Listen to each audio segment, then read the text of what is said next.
All our hunters in the world, in the sky, in the moon, smoking on the water. Bagaimana kabarnya? Lagi-lagi kembali bersama saya John, still in the house, dan memang tidak pernah kemana-mana selain ngejedok in the house. Kali ini kembali saya akan merangkum sebuah film yang akan membuat adrenalin dan jiwa-jiwa brutal Anda bergejolak, berjudul No One Lives, dirilis pada tahun 2012. Dan tanpa banyak bercerita di awal, langsung saja pasang handsfree, simetriskan baju serbahan, kencangkan celana dalam pacar kalau punya. Selamat menonton dan ayo kita katakan bersama-sama seperti biasa. 1, 2, 3, check it.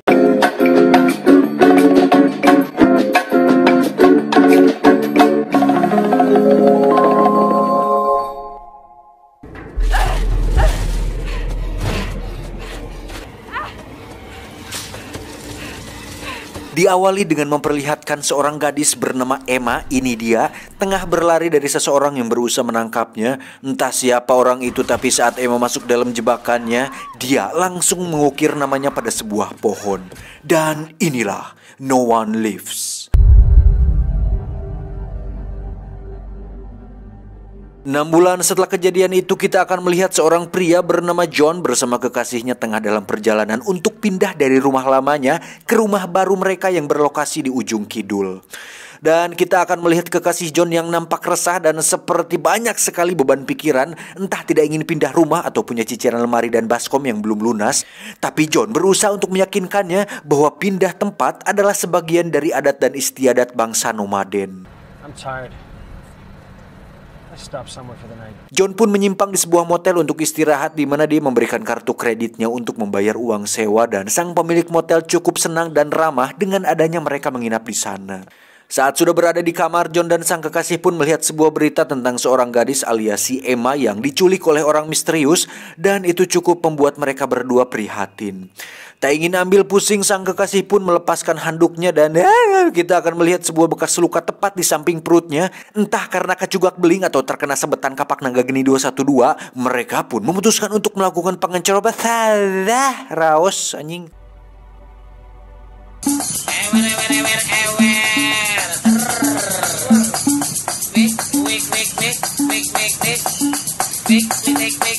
Sementara mereka tengah asik olahraga, Sin pun berpindah ke sebuah kelompok kriminal yang mana mereka adalah para pencuri profesional katanya, yang sering melakukan aksinya dengan mengamati seseorang yang kaya, menunggu mereka pergi lalu masuk ke rumah untuk mencari barang berharga. Namun kali ini mereka mengalami apes tatkala sang pemilik rumah pulang lebih cepat dari dugaan mereka. Ini adalah Hog, ditulisnya Hoag, sang pemimpin kelompok, di mana dia menyuruh semua orang untuk tenang dan membiarkan dia yang menanganinya. Tapi saat sang pemilik rumah akan menelepon, salah satu anak buah Hog pun menembak secara membabi liar karena takut jika dia menelepon polisi. Ya, pria polontong ini bernama Flynn, salah satu pria paling sembrono dan brutal di antara yang lainnya, di mana tindakannya tersebut mendapat kecaman dari Hog yang merasa bahwa Flynn hanya menimbulkan masalah baru untuk mereka semua. Kembali ke John yang sudah check out dan memutuskan untuk makan malam, di mana sang pemilik motel cukup ramah dengan memberitahu di mana tempat makan yang enak, chill, dan worth it banget. Anjay.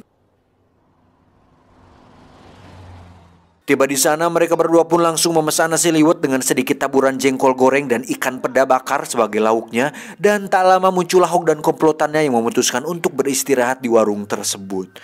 Hog yang masih kesal dengan tindakan Flynn tadi siang lagi-lagi dibuat jengkel ketika Flynn mengganggu John dan sang kekasih, di mana John hampir saja tersulut emosi, dan kita akan melihat tangan si John yang akan mengambil sebuah pisau makannya, di mana sang kekasih memintanya untuk jangan lakukan itu, sehingga ini menjadi tanda tanya besar tentang siapakah sosok si John ini dan kenapa sang kekasih justru khawatir dengan orang yang mengganggunya ketimbang pacarnya sendiri atau si John ini. Entahlah, hanya emak saya yang tahu.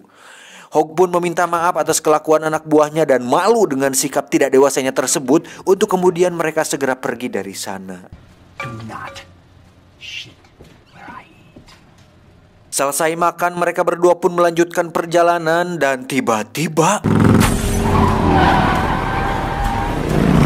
ya, itu adalah perbuatan Flynn, di mana dia bermaksud untuk menebus kesalahannya tadi siang dengan merampok mobil dan barang-barang berharga milik si John, dan itu tidak cukup untuk membuat Hog memaafkannya.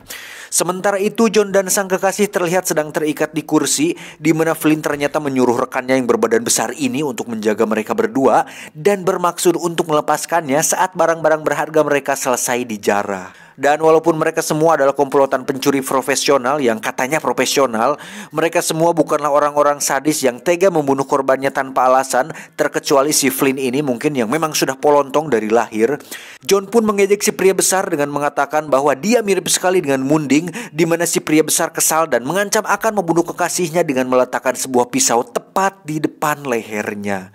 Namun apa yang terjadi? Sang kekasih justru mengatakan bahwa dia sudah lelah dengan terus bersama John setiap saat, dan mungkin inilah satu-satunya cara agar dia bisa lepas dari si John. Lah kok gimana sih nih? Entah seperti apa hubungan mereka berdua, tapi sang kekasih nekat menggorok lehernya sendiri yang langsung membuat si pria besar terkejut. Emosi karena hal itu, John pun melepaskan borgolnya dan langsung membunuh si pria besar dengan sangat-sangat mudah, yang membuktikan bahwa John bukanlah orang sembarangan. Waduh. Kembali ke si Flynn yang sedang memeriksa mobil si John, di mana dia menemukan sebuah kotak di dalam bagasinya yang ternyata itu adalah si Emma. Kaget kan? Hingga bisa disimpulkan bahwa orang yang telah menculik Emma di awal tidak lain dan tidak bukan adalah si John. Emma pun dibawa ke dalam rumah dan ditanyai tentang kenapa dia bisa berada di sana. Dengan ketakutan, Emma pun meminta agar mereka menghubungi polisi karena orang yang Flynn rampok adalah orang yang sangat-sangat berbahaya. Mereka pun mencoba menghubungi si pria besar, namun karena tak dijawab, dua anak buah Hawk pun memutuskan untuk memeriksanya langsung. Go up the road and wake Ethan the fuck up. Setibanya di lokasi, salah satu anak buah Hawk pun terjatuh karena menginjak genangan darah, dan alangkah terkejutnya mereka saat melihat jasad kekasih si John dan si pria besar yang sudah terbujur kaku tak bernyawa. Untuk itu mereka berdua pun membawa jasad si pria besar untuk diperlihatkan kepada Hawk. Beralih ke Emma dan Hawk dan kawan-kawan, di mana mereka melihat berita kriminal tentang pembantaian 34 mahasiswa, di mana salah satunya adalah Emma yang diduga menjadi satu-satunya korban yang selamat, dan pihak keluarga menawarkan hadiah $2 juta untuk siapapun yang bisa menemukan Emma. Sehingga sekarang semuanya menjadi sudah sangat jelas bahwa Flynn sudah membuat masalah dengan orang yang salah karena John adalah seorang psikopat berbahaya. Hayolo. And the driver of the car? Maniac who did all that. Tak lama dua anak buah Hawk pun tiba dengan membawa jasad si pria besar, di mana Hawk nampak sangat emosi dengan kematiannya dan berambisi untuk mendapatkan si John dan membalaskan dendam atas perbuatannya. Dan saat mereka meletakkan jasad si pria besar di gudang, kita akan melihat fakta yang sangat-sangat mengejutkan bahwa ternyata John telah bersembunyi di dalam tubuh si pria besar, di mana dia membedah bagian punggung dan mengeluarkan semua organnya dan masuk ke sana untuk memburu mereka semua. Sampai segitunya loh. Sampai sini saya ajungkan jempol sih kepada si John yang benar-benar punya tekad kuat. Ya secara kan dia psikopat, dan secara normal, kalau berpikir secara normal gitu, mana ada coba orang yang nekat masuk ke dalam tubuh seorang mayat hanya untuk memburu mangsa-mangsanya. Tapi kembali lagi seperti yang sudah saya jelaskan di film I Saw the Devil, bahwa psikopat memang mengalami kerusakan pada bagian amigdala di otak, yang jangankan sembunyi di dalam tubuh mayat, rasa takut saja mereka tidak punya. Dengan bubu lucun alias tanpa busana, John pun dengan santainya masuk ke dalam kontainer miliknya, di mana di situ ada banyak sekali senjata dan teknologi miliknya yang sering dipakai untuk memburu dan membantai para korbannya. Namun berbeda dengan kali ini, John akan membalaskan dendam kekasihnya atas kematiannya tersebut. Hawk dan kawan-kawan pun terlihat melakukan persiapan untuk memburu John, namun baru saja mereka keluar, Hawk langsung disambut tombak yang menembus tubuhnya. Dengan jebakan yang sudah dipasangnya, mereka semua pun kewalahan menghadapi John dan terpaksa masuk kembali ke dalam rumah. Tak lama terjadi ledakan yang mana itu adalah kendaraan milik mereka, sehingga bisa disimpulkan bahwa John sedang melakukan strategi menjepit musuh agar mereka tidak punya cara untuk bisa kabur dari sana.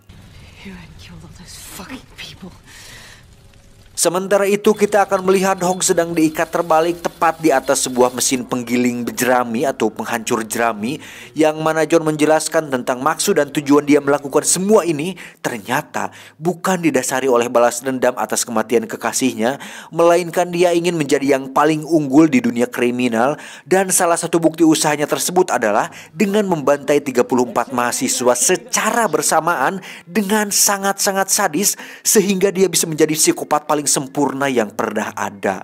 Dan itu benar-benar ambisi yang cukup mengedankan. Which makes me a total psychopath. Setelah sedikit perbincangan itu, John pun menggiling tubuh Hog dan menjadikannya salah satu kuliner paling diminati, yaitu semur daging manusia. Beralih ke Emma, di mana kita akan flashback ke beberapa bulan saat dirinya disekap, yang mana alasan John tidak membunuh Emma adalah karena John memiliki suatu misi untuk membentuk karakter Emma agar bisa seperti dirinya. Dengan kata lain, John ingin seorang partner atau pasangan yang sama-sama psikopat seperti dirinya. Gila kan? Karena tak ingin terus berada di sini, dua anak buah Hog pun memutuskan untuk pergi dengan mengendarai jeep yang berada di gudang, di mana mereka tidak menyadari bahwa John tidak akan pernah melepaskan mereka begitu saja. Dan benar saja, saat mobilnya tidak mau menyala, si pemuda pun keluar untuk memeriksa mesinnya, dan tiba-tiba ya, John pun mengurut wajahnya pada mesin mobil, di mana si gadis dikejar oleh John dan berhasil tertancap celurit yang dilempar olehnya. Mendengar teriakan si gadis, Flynn dan kawan-kawan pun segera pergi menggunakan mobil jeepnya, di mana mereka menemukan si pemuda masih hidup dan membawa serta dirinya pergi dari sana. Si gadis yang masih hidup pun harus tertabrak mobil Flynn yang sedang melaju, di mana mereka hanya tinggal berempat termasuk si Emma ini.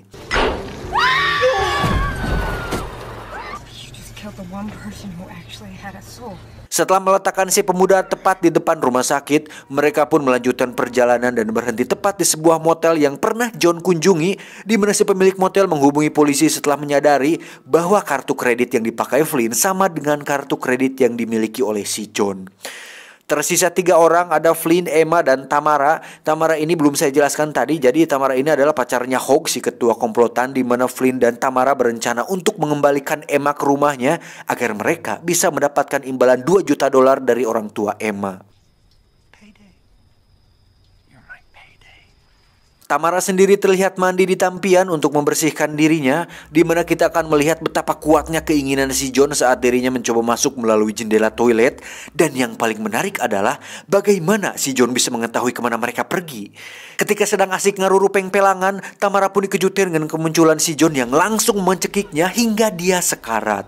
Dan sementara itu Flynn pun dikejutkan dengan kedatangan polisi yang dipanggil oleh si pemilik motel tadi, di mana Flynn terpaksa menembak si polisi agar semua rencananya berjalan lancar. Dan saat mereka memeriksa Tamara, mereka berdua pun dikejutkan dengan tubuh bugilnya yang sudah tersalib di kain penutup toilet, di mana Flynn seketika ketakutan dan memutuskan untuk segera pergi dari sana. Namun apa yang terjadi? Flynn pun ditabrak oleh si John yang langsung membuatnya tak sadarkan diri. Dengan cepat Emma pun lari dari sana, namun sebagai seorang pria yang sudah berkarir cukup lama dalam dunia persikopatan, John pun berhasil menghadangnya.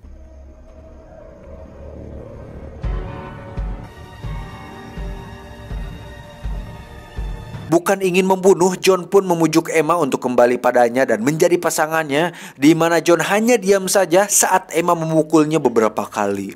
Tak diduga, Flynn pun sadar dan saat akan menembak Emma, John pun mengorbankan dirinya dan berhasil tertembak oleh si Flynn. Beruntung dia memakai rompi anti peluru.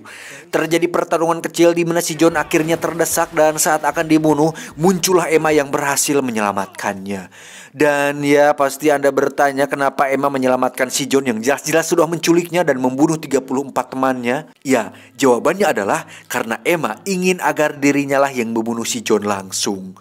Mengetahui hal itu, John pun mengeluarkan pisau dan menusuk Emma tepat di samping perutnya, di mana kita akan melihat bekas luka yang sama seperti yang dimiliki oleh kekasih si John tadi.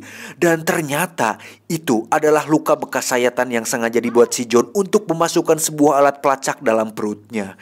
Dan akhirnya terkuaklah sudah bahwa wanita yang jadi kekasih si John tadi ternyata mengalami nasib sama seperti Emma, di mana wanita itu diculik dan dijadikan pasangan untuk si John. Dan alasan si wanita wanita tidak bisa kabur adalah karena alat pelacak yang ditanam di perutnya sama seperti yang John lakukan kepada Emma ini. Sehingga saat si wanita tadi sudah lelah dan ingin lepas dari si John, dia pun menemukan sebuah momen tepat saat si pria besar meletakkan pisau di lehernya dan nekat bunuh diri agar si John merasakan penderitaan akibat kehilangan dirinya. Now it's time to set you free. Setelah mengambil alat pelacaknya, John pun tidak membunuh Emma dan justru melepaskannya sebagai rasa terima kasih atas pertolongannya tadi. Ditambah, John menganggap bahwa Emma cukup kuat dan pantas untuk melanjutkan hidupnya. Setelah meledakkan kepala si Flynn, John pun membunuh si pemilik motel untuk melenyapkan semua saksi yang ada di TKP. Singkat cerita, esok pun tiba. Kita akan melihat seorang dokter berjalan menuju ruangan si pemuda dirawat, di mana dokter tersebut ternyata adalah si John yang sedang menyamar, kemudian membisiki si pemuda dengan sebuah kata, "No one lives," tidak ada yang hidup. No one lives. Dengan papan kertas, John pun memenggal kepalanya hingga membuat si pemuda tewas. Terakhir, John pun berjalan keluar dari rumah sakit yang kebetulan Emma baru saja tiba dengan ambulans, di mana John sempat-sempatnya menyentuh Emma dan segera pergi dari sana dengan wajah psikopatnya. Tamat ending yang sangat mengemaskan.